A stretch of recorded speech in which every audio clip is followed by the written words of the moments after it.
Hello everybody, in this video we will be discussing about the basic difference as to when one should file an anticipatory bail and when one should file the normal bail. Now bail under CRPC has been defined under section kinds of bail, that is 436, 437, 438 and 439. 436 talks about in case of bailable offences you can approach the court of a magistrate. 437 talks about in case of non-bailable offences you can file the bail before the magistrate, and section 439 talks about when the bail can be moved before the session court and the high court.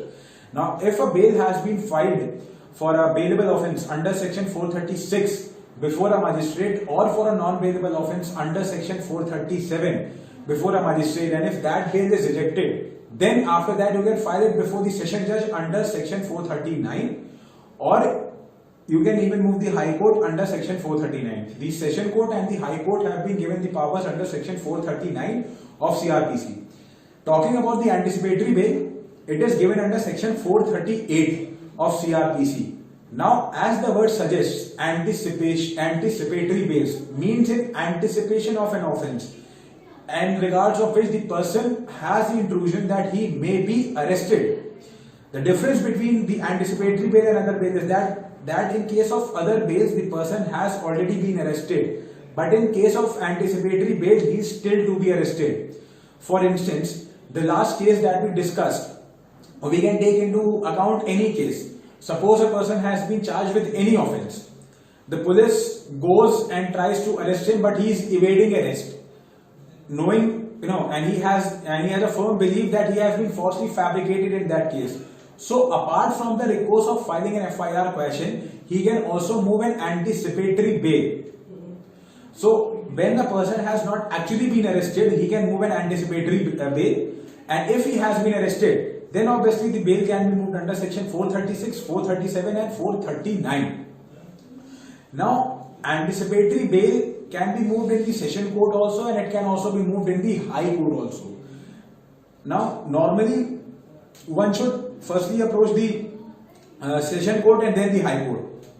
You can directly approach the high court also, but if it gets rejected by the high court, then you will be having the remedy to go to the Supreme Court. So it is better that whenever you have to file an anticipatory bail, you should start from the from the subordinate courts, and then of course you should approach the high court. Now we can take an example. Suppose a person has been charged with an offence under section 323, 319 or any other offence, we can say. FIR has been lodged, and somebody has informed him that FIR has been lodged against you and you are being searched by the police. So he's trying to evade arrest.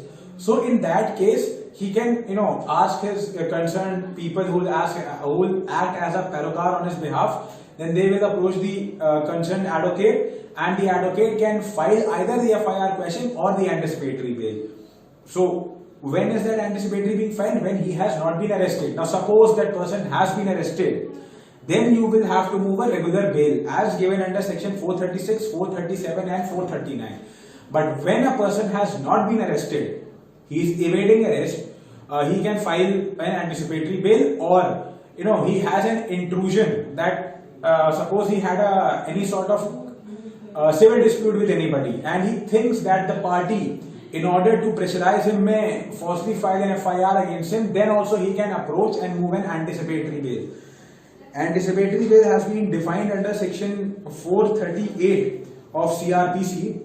Now it states that direction for grant of bail to person apprehending arrest. It states where any person has reason to believe that he may be arrested. The word may is important. May be arrested. He is not arrested as yet. He may be arrested. Therefore we use the word anticipatory bail. In anticipation of an arrest, on accusation of having committed a non-bailable offence, he may apply to the High Court or the Court of Session for a direction under this section that in the event of such arrest he shall be released on bail, and that court may, after taking into consideration the factors.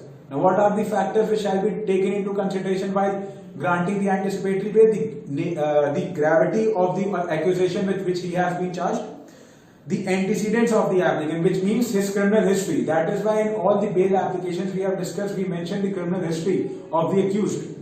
The possibility of the applicant to flee from justice, where the accusation has been made with subject of injuring or humiliating the applicant by having him so arrested. So, as I have already pointed out, suppose he has any sort of a civil dispute with anybody and the party, in order to pressurize him, files any sort of, the complaint against him, then also he can move an anticipatory bail.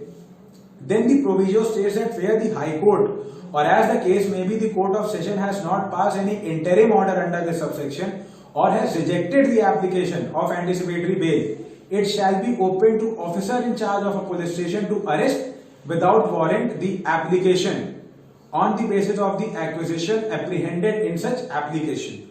So these are the important provisions of anticipatory bail. Interim order, which they are referring over here, is the interim order means that till the filing of charge sheet, no coercive action shall be taken. This word no coercive action means that he shall not be arrested.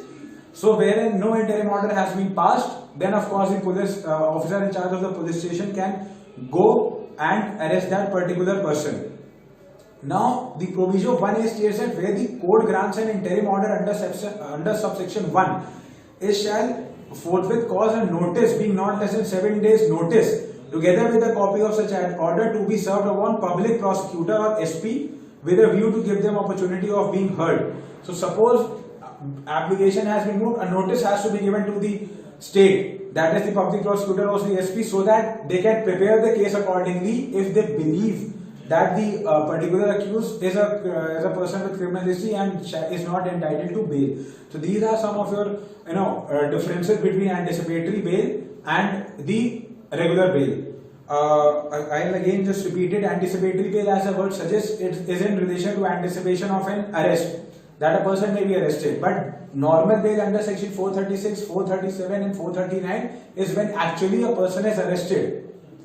This is your basic difference of anticipatory bail and the regular bail. The anticipatory bail can be moved in the court of session. It is important to keep this thing in mind that when we are talking about the normal bail under 436 and 437 can be moved before the magistrate also. But anticipatory bail can only be moved before the session court or the high court. Obviously, if it gets rejected by the high court, then if they grant the certificate of appeal, you can approach the Supreme Court under Article 134, and if not, then you can prefer an SLP which may be converted into an appeal. Then of course you can provide for the anticipatory bail.